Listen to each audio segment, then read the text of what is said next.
Hey, everybody, I am Karen with Are You Prepared, Mama? Have you ever asked yourself the question if it costs more to live in the country than it does to live in the city?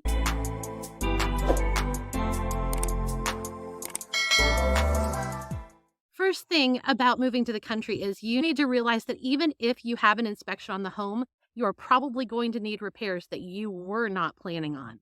It's interesting. We've been living on this farm for about 2.5 years, and within a week of us actually moving into the property, we had to replace a sump pump, which totally went bad. The problem was a significant amount of water had gotten into the basement. So we also lost our water heater. So in one fell swoop, we had about 2.5 feet of water in our basement. We had to replace our sump pump and we had to replace our water heater, but we also had to add a water softener because the type of water heater that we needed to go with for our property was a tankless, and it required that we have a water softener as well to go along with the tankless. So that was just within the first week of us taking occupancy. So the sump pump wasn't too bad. It was about $250. However, the tankless water heater and water softener ran us about $8,000. So that was just in the first week of us actually taking occupancy of the house. That doesn't include a whole lot of other things, which we're going to talk about.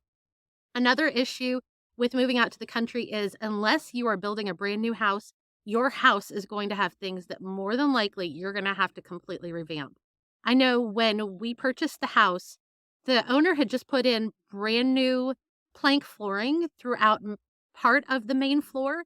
But the problem was you could tell that he laid it himself and it was so poorly done and it was already buckling and we knew that it was going to have to be completely replaced. So even before we moved in, we went ahead and replaced all of the flooring on the main level because there were 4 different types of flooring on the main level when we purchased the house, and we didn't want to have that. So we went ahead and took up 2 different kinds of tile flooring and the plank flooring that he had laid. We kept the carpeted flooring in the 2 bedrooms, but the rest of the main floor, we went ahead and put in luxury vinyl plank.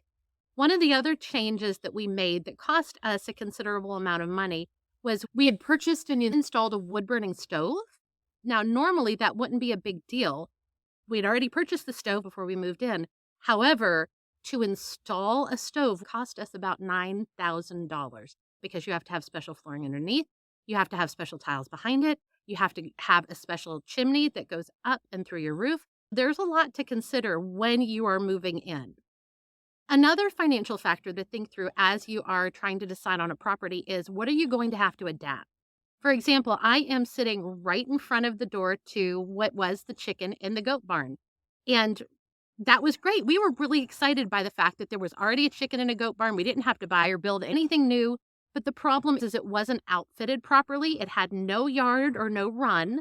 And there was nothing inside as far as roosting for the chickens or anything else. Plus, there were holes in it. So what we thought was an asset actually ended up being a real detriment to us. If we had built something from scratch ourselves, we would have known that it was exactly what we needed. We would have known that it was done right. We would have known that it was ready to go instead of us realizing that we had to do all of these things that we just weren't expecting to do. Another financial consideration before moving to the country is how much upkeep are you going to need to do? So we moved to 5 acres in the country, and when we got here, we only had a push mower. So we had someone from church who helped us find a used lawnmower, a riding lawnmower. The problem is using that riding lawnmower, it was going to take us probably 8 to 10 hours a week to mow our yard because we have 5 acres. So one of the things that we ended up having to do just to do our upkeep was purchasing a 0-turn lawnmower, which takes the time of mowing down to about 3.5 to 4 hours a week, which is much more doable. But again, that was an investment. That was something that we had to figure on for the upkeep. Also, as a part of upkeep that we didn't think about was we lost one of our apple trees. And that wouldn't be a big deal. But when you have so many other things that you're working on because you live on such a big property, dealing with something like that can be an inconvenience, or it's an expense because you do have to pay somebody to come in and take care of the felled tree for you. Another thing to consider, how big is your property and are you going to be able to maintain the whole thing yourself? So for example, on our property, we have a big garden, but we also have a lot of brush that's around, and the brush needs to be cleared regularly. So that's another consideration. It may not be financial, but it's time. And time can become a financial consideration if you do have to have somebody else come in and do it for you. Something else that you may not think about moving out to the country is there's a lot of things that you clean up from the previous owners. As the person who takes care of the inside of the home, normally that's not a big deal. I just come in, and if there's anything left, we clean it up and we deal with it. The problem is living out in the country, there's so much more to clean up. For example, in the chicken and goat barn that I'm sitting in front of, it was 6 inches deep in packed on crud to the point where my youngest son had to take pickaxe to it to get all of the crud up.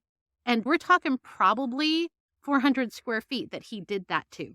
So you don't think about things like that. The barn had a whole bunch of old items in it that hadn't been cleared out. So either we had to clear those out or we had to deal with them in another way or we had to leave them, in which case it left us with less usable space. And one last thing that won't necessarily be a financial consideration, but you do need to consider how much time it's going to take you. One of the reasons we wanted to move out to the country was because it has so much space and we could do a huge garden. And even with 4 kids at home, having a garden that's 120 feet by 30 feet ends up being a lot of work. And we didn't consider just how much time it was going to take all of us, even working together, to keep the garden up. So I just wanted to share with you those considerations today. So if you're thinking about moving out to the country, make sure that you're counting the cost, both financial and time and everything else, before you moved out here. If this video was helpful, like it, subscribe to the channel so that you make sure that you catch all of the videos that we have coming out, both dealing with moving out to the country and dealing back with moving into the suburbs.